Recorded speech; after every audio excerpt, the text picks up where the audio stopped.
pessoa já. Ah, meu pai do céu. Desceu, pelo amor de Deus, eu tô muito linda. Coloca a mão, pai. Ah, boca, você já cansei de falar com essa boca. Não posso nem falar com essa boca, mas tá bonita. Você é a cara. Olha isso, tá nesse pai.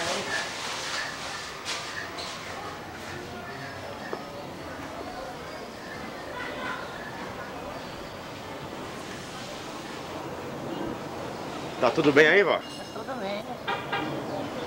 Tá com fome já ou não? Não. A senhora vai naquela de jornada hoje? Não vou não, meu filho. Por quê? Fui estar lá e voltar, deixar jovem lá e eu tô aqui, eu fico. E o tio Zaú, a senhora foi lá ontem na casa dele? Oi? Na casa do tio Zaú, a senhora foi lá ontem? Não.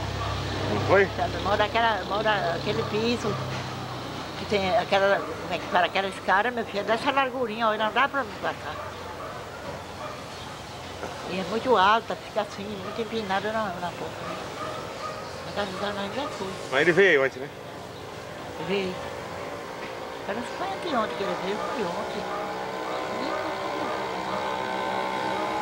Já foi, né? E o Zio, tá tratando bem a senhora aí? Sabe?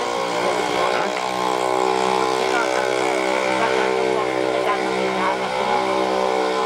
Eu encontrei outra mãe. Minha mãe reviveu.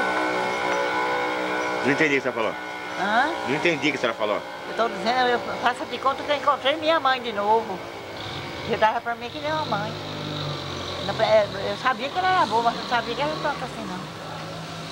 Boa até demais pra mim, eu tenho até dó, eu tenho até vergonha do que ela faz comigo, de tão boa que ela é.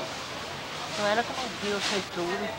Nossa, eu fico contente de João chegar aqui e gostar das feituras. E João é boa também, João me puxou. Mas essa criança era muita bagunça aí também, não atrapalha a senhora não? Não, imagina. Essa molecada pequena junta Imagina, tudo aí. minha filha, eu tô acostumada, eu criei tanto filho.